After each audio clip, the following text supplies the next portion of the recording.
सभी साधकों को और सबके अंदर बैठे परमात्मा को मेरा प्रणाम। मैं आराधना अरोड़ा अपने channel Aradhana Arora the unique प्राणा में आपका स्वागत करती हूँ। आज आपके साथ शेयर करूंगी आज्ञा चक्र, जो कि चक्रा सीरीज का 6th चक्र है। और अभी तक विशुद्धि चक्र तक मैं वीडियोस के थ्रू स्टेप बाय स्टेप आपके साथ शेयर कर चुकी, और इसे भी पीपीटी के थ्रू आपके साथ शेयर करूंगी। तो आप मुझे एक सेकंड दें। जैसा कि आप जानते हैं, आज्ञा चक्र, जिसे थर्ड आई चक्र भी कहते हैं, और आज्ञा चक्र स्पष्टता और ज्ञान का केंद्र है। ये 3 प्रमुख नाड़ियां ईड़ा, पिंगला और सुषुम्ना का मिलन बिंदु है। और इस चक्र के गुण हैं सत्य, आनंद, शून्यता, चेतना और एकता। ज्ञान की आंख जब हमारे भीतर खुलती है तो हम स्वयं की वास्तविकता को देख पाते हैं। आत्मबोध की स्थिति आती है। इसे तीसरी आंख भी कहा जाता है, जो भगवान शिव का एक गुण है। आज्ञा चक्र हमारे आंतरिक गुरु का आसन है, और स्टेप बाय स्टेप ये आध्यात्मिक यात्रा हमें अंतर ज्ञान से जोड़ती है।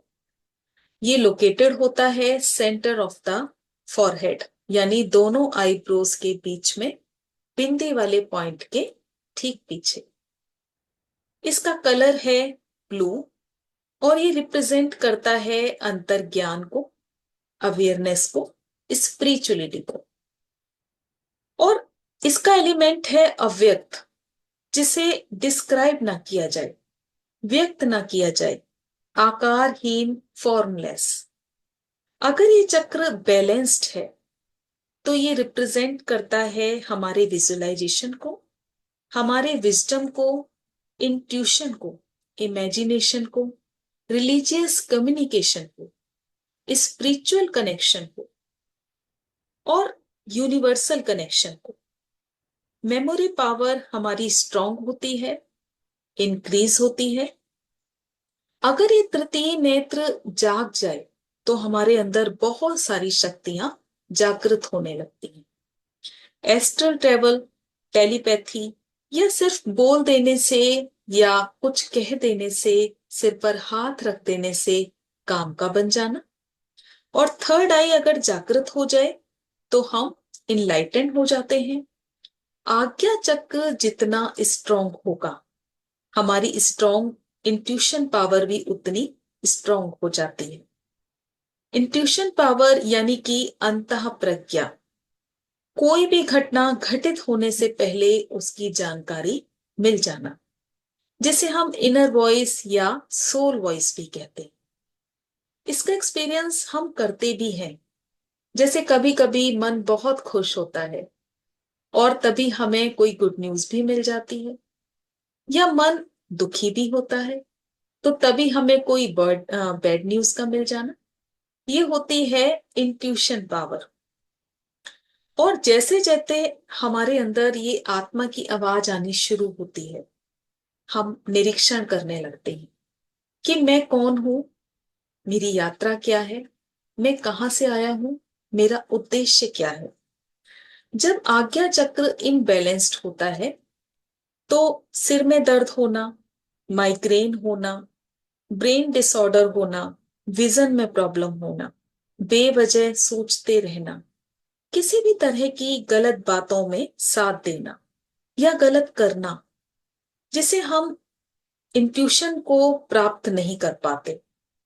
यानी कि अगर इस तरह की प्रॉब्लम्स हमारे साथ होती हैं तो फिर हमें इंट्यूशन नहीं मिलती। अब क्योंकि ये बहुत नेचुरल है, इसके लिए सात्विक होना भी बहुत जरूरी है। अगर ये ब्लॉक है तो किसी भी बात की क्लियरिटी नहीं होगी, हम डिसीजन नहीं ले पाएंगे।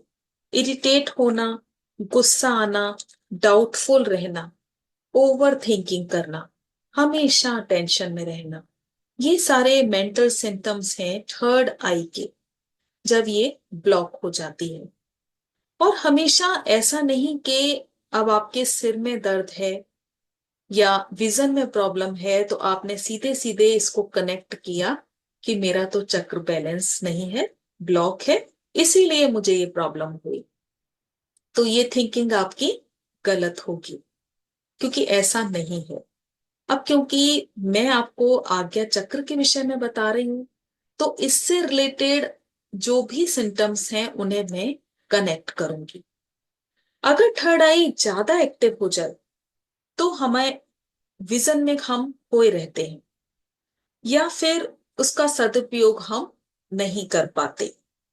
यहां एक बात मुझे और बोलनी है कि कभी कभी साधक इसका मिसयूज भी करते हैं, जैसे कि बेवजह अपने आप को प्रूफ करना कि मुझे सिद्धियां प्राप्त होने लगी हैं, तो बेवजह भविष्यवाणी करना या अपनी तरफ से कुछ ना कुछ बताना। तो इससे क्या होता है कि जो साधक होते हैं उनके कर्मा में भी हस्तक्षेप करना होता है, क्योंकि अब हमारे पास वो सिद्धियां नहीं है, लेकिन हम उनको अनाउंस कर रहे हैं सिर्फ उनको प्रूफ करने के लिए। तो अगर ऐसा है तो नहीं करना, क्योंकि ये सबकी आध्यात्मिक यात्रा है और किसी की भी यात्रा में हमें इंटरफियर नहीं करना।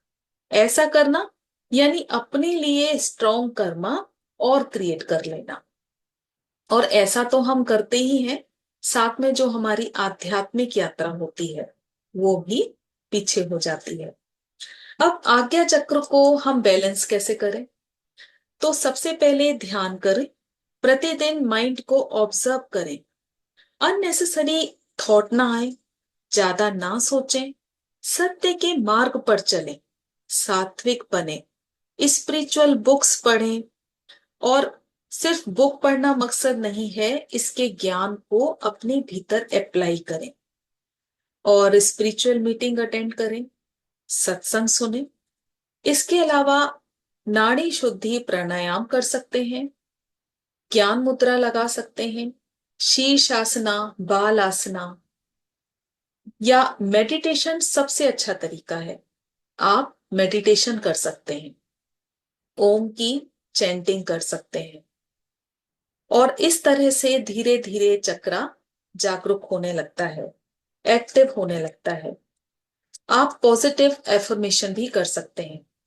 आई trust my intuition and follow my inner guidance.